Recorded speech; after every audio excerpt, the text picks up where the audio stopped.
all the ports are the exact same size on the intake, inducer, exducer, everything. Flanges and everything are exactly the same. But look at the size of the compressors. What the heck?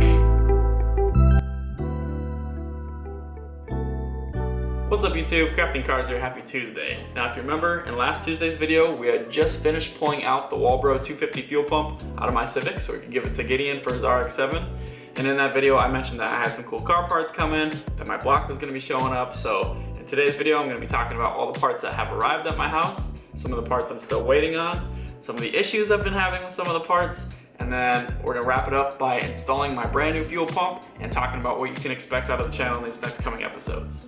All right, so first things first, let's go over all the parts that I have received. Most importantly, out of all this stuff, the block is back from CSS, so let's take a closer look at it.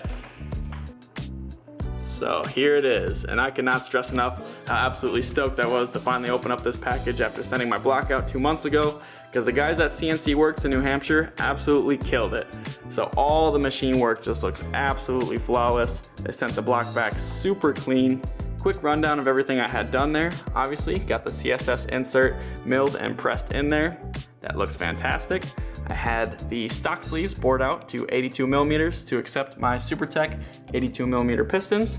Those all look real nice in there. And they did a quick hone too, so I got a nice crosshatch going again. And internally, I had them put a little micro polish on my new crankshaft, then balance everything inside there. So that'll help out when it comes to revving this engine up. And I also got new main studs put in to replace the factory main bolts. And I got the line hone going through all the main caps and journals. So that's gonna help a lot with wear. And yeah, I'm kinda at a loss for words. This thing's like a piece of art. Almost don't wanna put it in my car.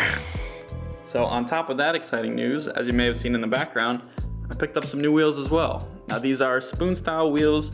These are a 16x7, obviously 4x100 lug pattern with a 35 offset.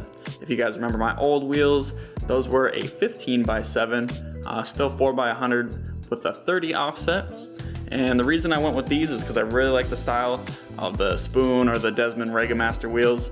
But the Spoon wheels only come in that black anodized finish, and they are only sold in a 15x6.5, and that was just a little bit too small for my current needs. And those wheels are also like $800 a piece right now, and I just really couldn't afford that after going with this block and everything like that. So maybe down the road I'll get some 5-lug Desmond Regamaster Evos, but for now what I kind of want to do with these wheels is get them powder coated white, and then I'm still on the fence of what kind of rubber I want to put on them. Right now I'm looking at the Toyo R888Rs in a 225/45 R16 size. It's gonna be way different than the previous setup I had on there. So I'm just kind of figuring out how I'm gonna fit those tires. It has been done before, but it's a bit of a stretch and it requires a lot of rolling and kind of shaving of the inner fender.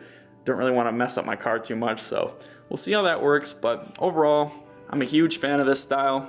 Just nice and simple and clean with the straight lines and everything. So I'm stoked to see what they're gonna look like white, new rubber, and installed on the car. So then, like I was saying, I've been kind of hoarding all my newer parts in this cabinet here. Some of the newer stuff I picked up is this JE proseal 82 millimeter head gasket, some fittings and flares and everything, and a harness for when I adapt my fuel system to E85. ATI Super Dampener, this is my new crank pulley. Came with stickers, so you know it's good. My little injector adapters that I was talking about in a previous video. 4-piston oil pump in the mail. It looks just like OEM, only it's ported and shimmed. Civic SI throttle cable. And then here I got my competition clutch. This is a stage 4 clutch I decided to go with. So it is a 6-puck, so it's going to be a little bit more aggressive than that one I had in there. But I've also heard reviews that the competition clutches are actually pretty nice for daily driving. They're not too crazy, so hopefully it suits me well. On top of getting these new parts, I've had some dilemmas. Mainly the most recent problem is I talked about replacing my turbo. So I kind of done what I probably shouldn't have done, but my original turbo, I'll just show you, but I had a Garret Turbo on there that blew, and I was having oil consumption issues and it was worn out and basically destroyed my original Garret Turbo. So I thought I'd order a Chinese replacement, and let me show you why you shouldn't order a Chinese replacement.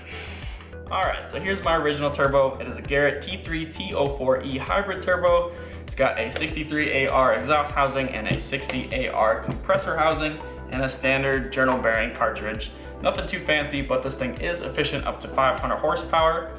And the problem with this one is I've replaced the journal bearings, and the previous owner replaced the journal bearings on this thing too. But upon rebuild, I noticed that the turbine shaft in there was very worn down. So even after rebuild, it was still burning oil like crazy, and it was causing oil starvation on the inside of the housing, causing excess wear. So this thing's basically shot. Although it looks fine on the outside, she's dipped. So I go to buy a replacement. And what do I buy? A T3 T04E Turbo made by CXRacing with a 63AR exhaust housing and a 60AR compressor housing. It says right there on it. All the ports are the same size as my old turbo, and it is a standard journal bearing. It's supposed to be the same thing, right? Specs are the same on paper. But tell me if you notice a difference here. Anything stick out to you?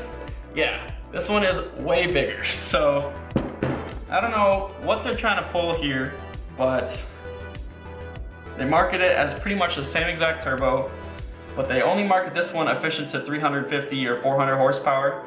So I can definitely see why this one is rated to 500 and this one's only rated up to 350 or 400. But yeah, all the ports are the exact same size on the intake, inducer, exducer, everything. Flanges and everything are exactly the same. But look at the size of the compressors. What the heck? So needless to say, I won't be running this guy. That's a big bummer. But fortunately, these turbos have gone down in price. They used to be around $900, but now you can pick one up for about $630. So I think I'm just gonna have to bite the bullet and buy a replacement one of these, because if it's efficient to 500 horsepower, I'll meet my horsepower goals, and I really liked how fast this one spooled and just kind of how it felt going down the road. So I'm gonna stick with the same style, just get a direct replacement. Kind of sucks that the CXRacing one didn't work out, because that's like, I don't know, these turbos are like 250 bucks, but I'll either return it or find something else to put it on. So yeah, it is what it is, but all that turbo baloney to the side, I'm pretty stoked because in the next couple weeks, we got some more major parts coming that's really gonna help me make progress on this B16. For example, we got my K-Teller 3-inch catback exhaust coming, my adjustable cam gears, head stud kit, GM ethanol content sensor, new gaskets, sealants, O-rings, a couple more wiring harnesses and stuff. So yeah, stay tuned. These next couple Tuesdays, we're gonna start making a lot of progress, putting everything back together. And starting out, I suppose tonight, still gotta put this pump in. So this is the new Walbro 450 pump I've got attached to this assembly here. And it attaches just like the old 250 we pulled out. Still click on that fuel sock, still attaches with that rubber hose. Only major differences is the pump kind of flares out at the end. It's kind of like got a little thicker butt on it, and it's got a different plug. That's not a problem. I'm just gonna take this, probably snip it back, and solder it to the original factory harness. Shouldn't have any issues there. And yeah, we're gonna throw it in the car, and that'll probably be it for today. So yeah, let's get on that.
So that's gonna do it for today's video. If you enjoyed the content, don't forget to like, share, and subscribe.